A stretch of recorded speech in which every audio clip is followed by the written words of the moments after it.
Ladies and gentlemen, my name is Jeff DeVerter. I'm so excited to be back, yes, for another fun episode of Cloud Talk Live.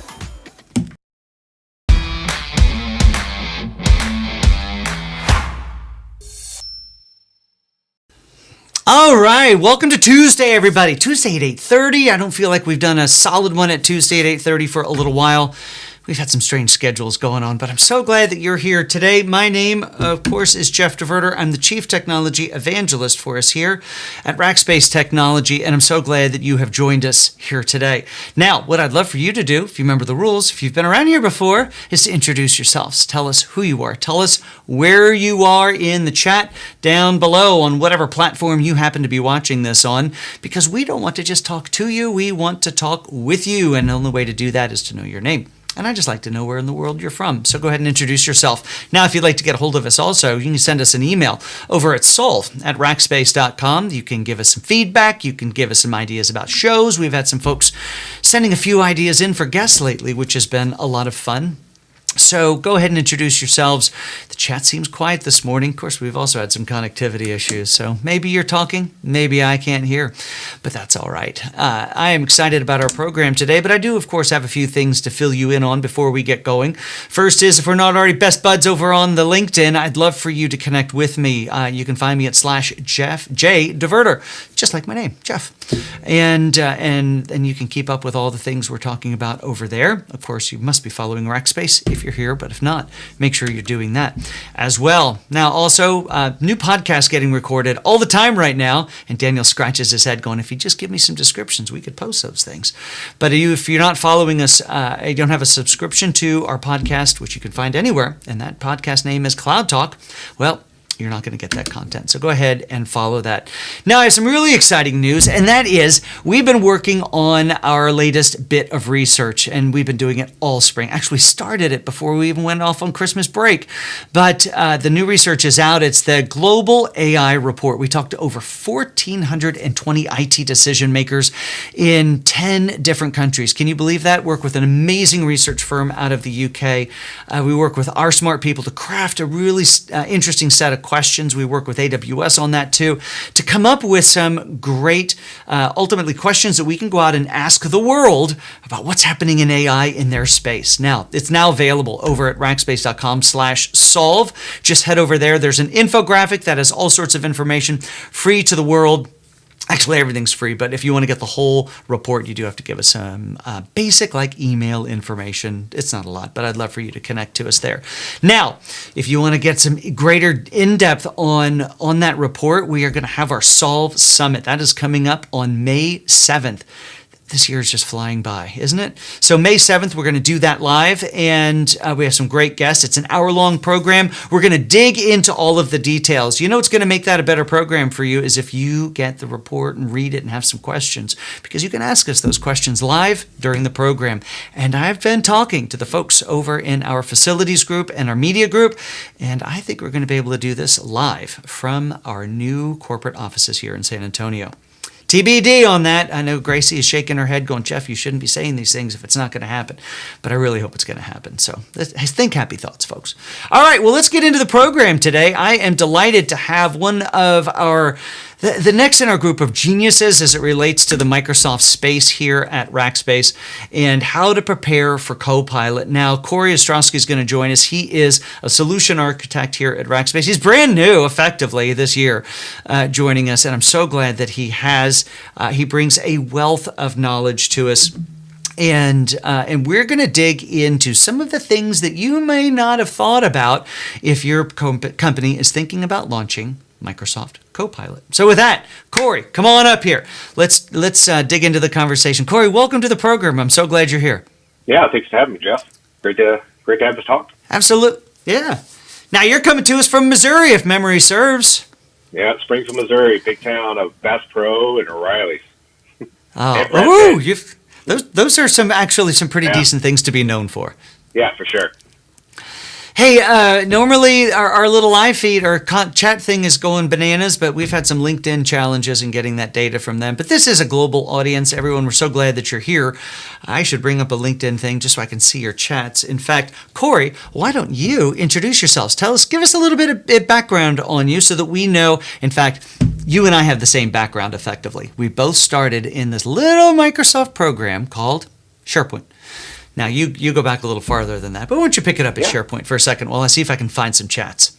Yeah, for sure. So kind of started off in web design and graphic design, and then got into this little thing called SharePoint when the IT department goes, hey, can you put this up for us? And went to multiple little in-town trade meetings, figure out how to do it, and then that's kind of how my career got started. So I was a SharePoint engineer for 8 to 10 years before that, and slowly got into 365, and then got a buddy that was super going, hey, this really works out for you. Why don't you come over and do the pre-sale side? So this is kind of where I'm at today. So I've been doing that for the past 6 years or so, and now I'm here at RefSpace. Fantastic. I'm so glad that you are here. So many folks made their start in SharePoint, and that's because for me it was that because SharePoint really helped, I'll call it the common business user, be productive on their own. I mean, they could create some calendars. They could create some task lists, some workflows, and make their day a little better without having to pick up the phone and talk to IT.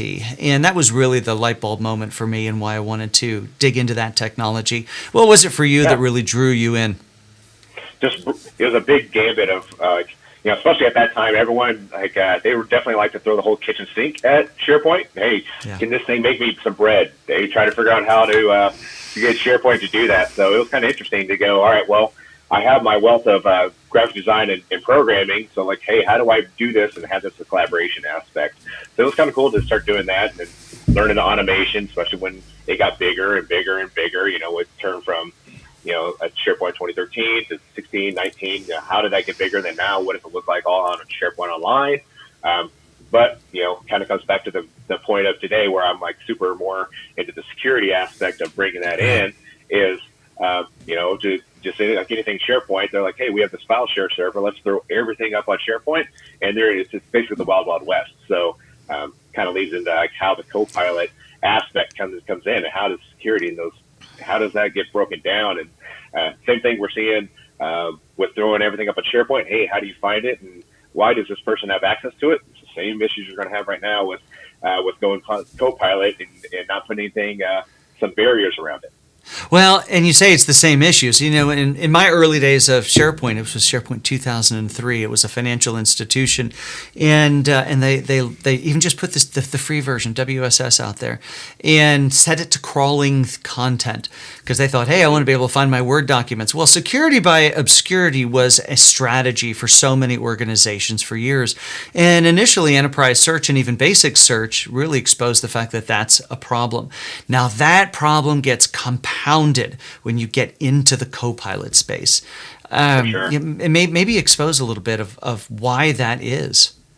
Yeah, so especially the way Copilot works is it starts searching across your data, uses systematic data, and it starts searching across not just SharePoint. You got Teams, OneDrive, emails. You start hooking up to your on-prem stuff. So it's it searches across the whole board and then makes this connection.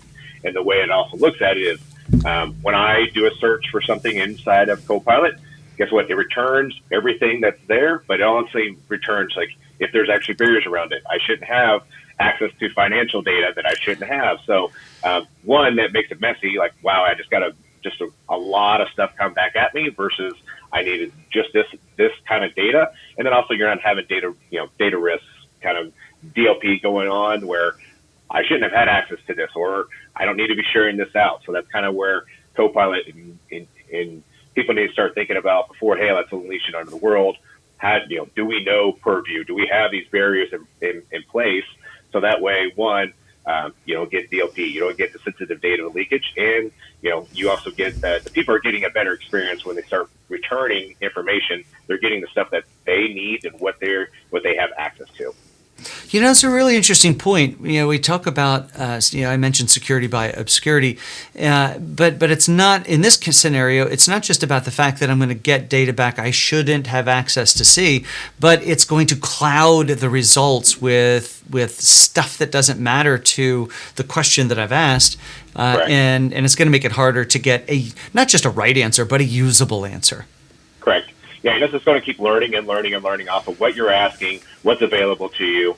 How do you break that down and say what is search really? What that semantic search is going to start looking at it. How do we bring these things together and go? All right, Copilot, that's not exactly what I wanted. You can re-ask a question. It's funny how you can ask a question just to Copilot, and then you can ask again, like, "Are you sure about that?" Like you could do an email and hey, what is my boss? Give me a thing of the last week of my boss's emails, and it was like, I don't see any emails. Like, are you sure about that? I have emails. And it's like, oh, we have them now. So, it's not 100% all the time, but it's one of the things you can kind of ask her again, and she'll finally give you some answers. But you don't want everything under the sun when that happens.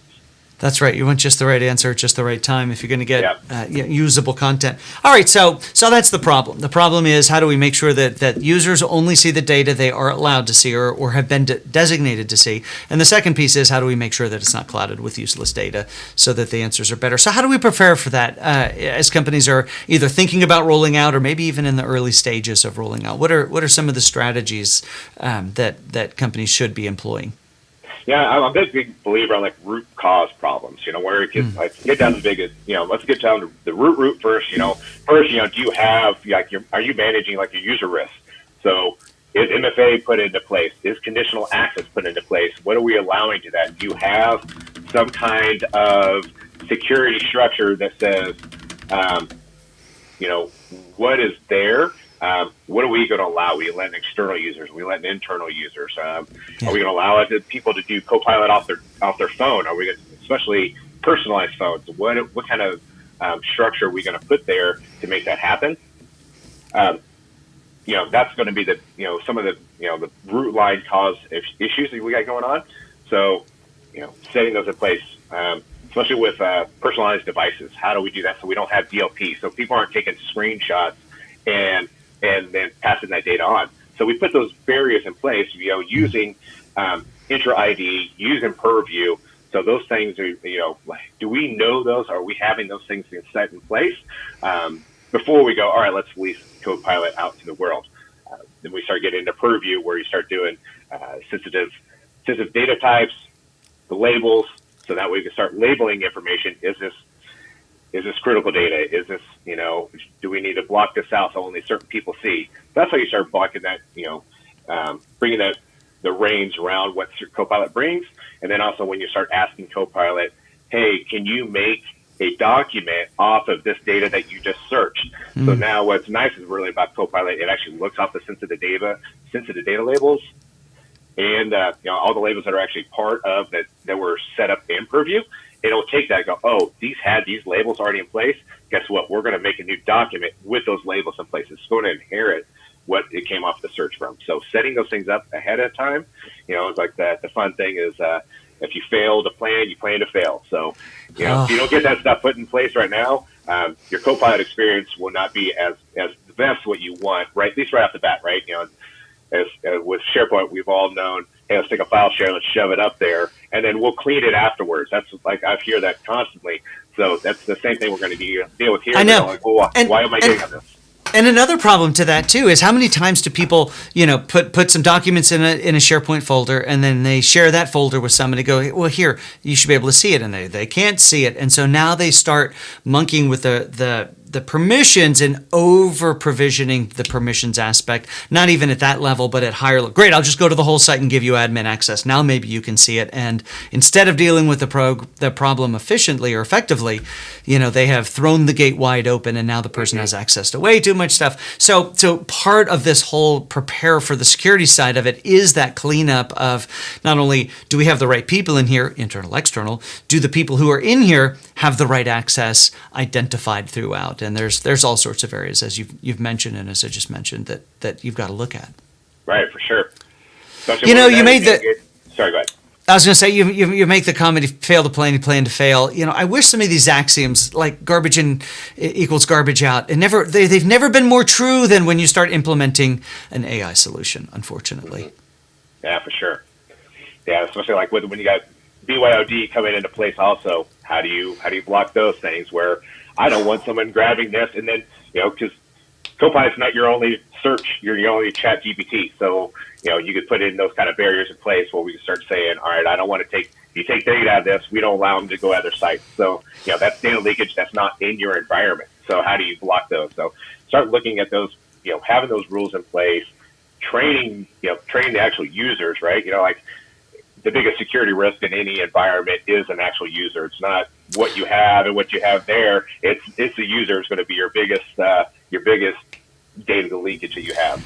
Well, and Corey, the reality is the scenarios we're talking about, whether it is lack of labels inside of documents or ineffective purview configuration, or if it is permissions that are set too wide or not knowing who your audience is.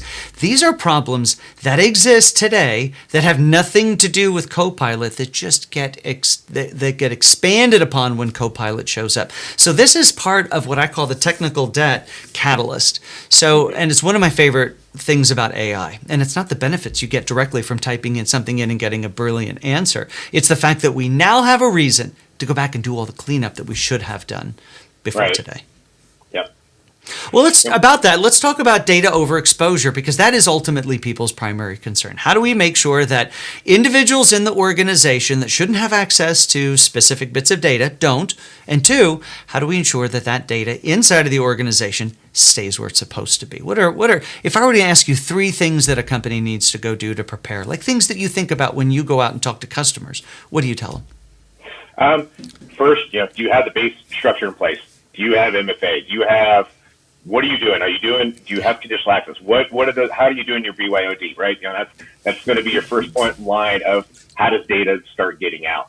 Then in purview, do you understand purview? Do you have sensitive labels? So I asked, do you have a security and policy, conditional, or not conditional, like security and policies in place, so that way, or at least a document that tells us what we need to do. Is how do we start having this conversation? What apps do you guys have in place? Are you allowing third-party apps in? So start looking at how do we bring those in, especially within Purview. There's an actual, it's in preview right now, but there's actually a Purview data like search within Purview. They'll actually start searching your data. Then that way you can kind of come back and go, okay, this doesn't have a label, this doesn't have this, but it's in preview right now. It's not in GA, so I don't really want to go too far into that aspect. But start having that, have these go out. And then also looking at what licensing do you guys have, right? Do you have just a business standard? Guess what? Unfortunately, you don't have those, but you can't have Copilot in the first place. But having a license that has Purview and the EMS suite available to you is going to be a great start of, how do you start getting these barriers in place? Yeah. Now we talk about Copilot from the angle of now as if there was just one at Microsoft, and we know there is more than one Copilot found inside of every app, found inside of every data set and every browser. I mean, there's just various things.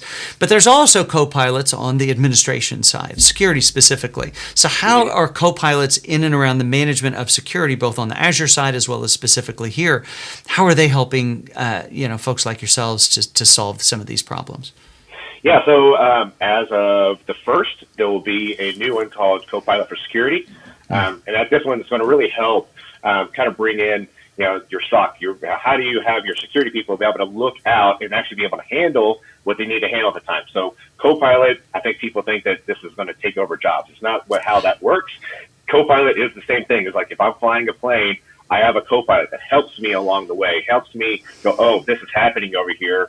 Let me know so I can handle it. So the same thing is with security. How does this happen? So you have any kind of security risk that comes in, Copilot can also help you let you know, and then also help you quickly understand what that risk is and how to handle that risk.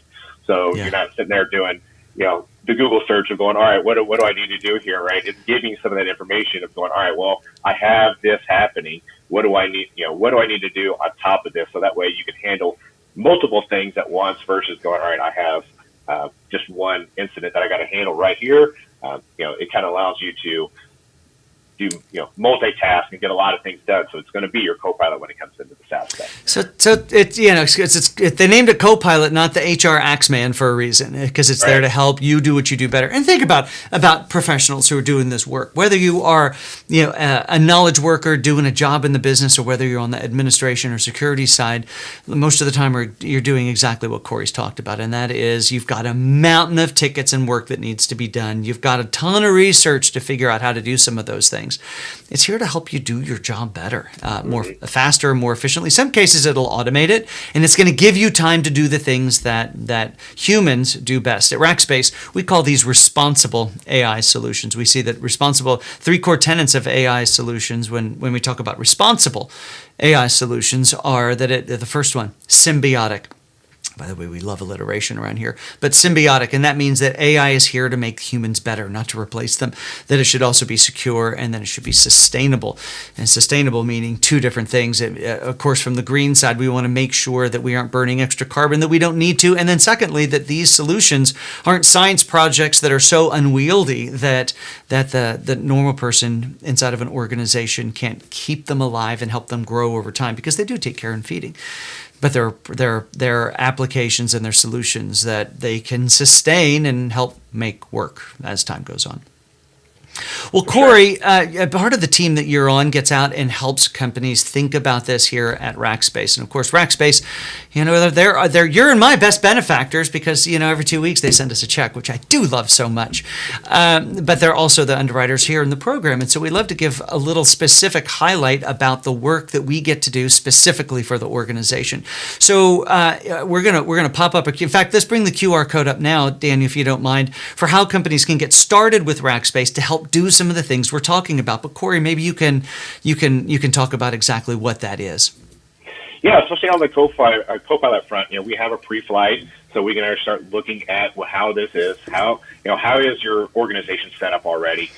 Looking at what do you have? Are you ready for Copilot? The biggest hurdles, like we talked about, is the security there, is the MFA there, what is there? So that way we can start helping you get started, right? The fun part of any journey is that first step. How do you get started when you start doing this? How do I do this? I'm a new person going into it. So how do I do that? You bring in a consultant that actually can have those conversations, have those experiences with you, and understand what does that roadmap look like? We don't throw the whole kitchen sink at it today. Let's not open it up to everyone. How do we do this? How do we do that pilot group? Get these people going and start moving on.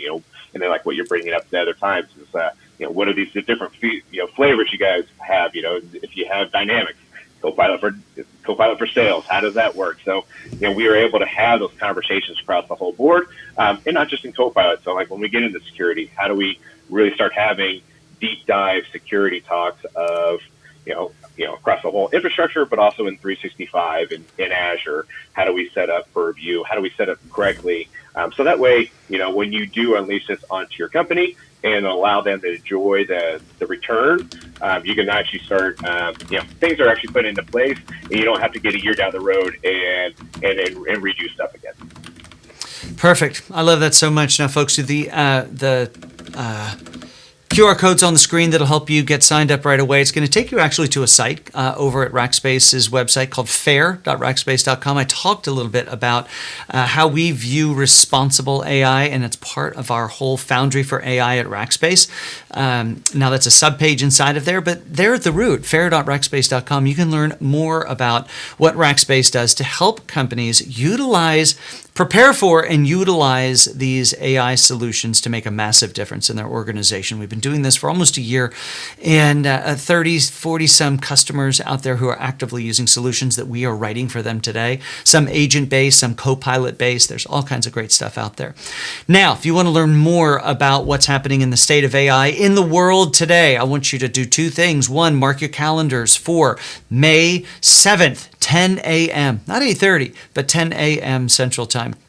And that's where we're going to do the Solve Summit, where we're going to unpack the research. So Daniel, let's flip up the QR codes for the latest research. That can be found right there. You can just also head over to rackspace.com/solve. That is our thought leadership program, the Solve Thought Leadership Program. And you can learn, you can get all the content, free content that you want over there. And if you want it, how do you call it? Infographic for the research is there, available to be seen, and then just a little bit of information, and you can have the research paper as well. But I'd love for you to go download that today. Corey, thank you so much for taking the time to be on the program. You're going to be back because these co-pilots aren't going anywhere, and neither is the security that needs to be done to help shore them up. So thank you so much for taking time to be on the program today. Yeah, thank you for having me. Absolutely. Everyone, we're back next week. We're talking healthcare. That's right. If you are in the healthcare business, we are going to unpack the state of technology inside of healthcare. There's been some big conferences lately.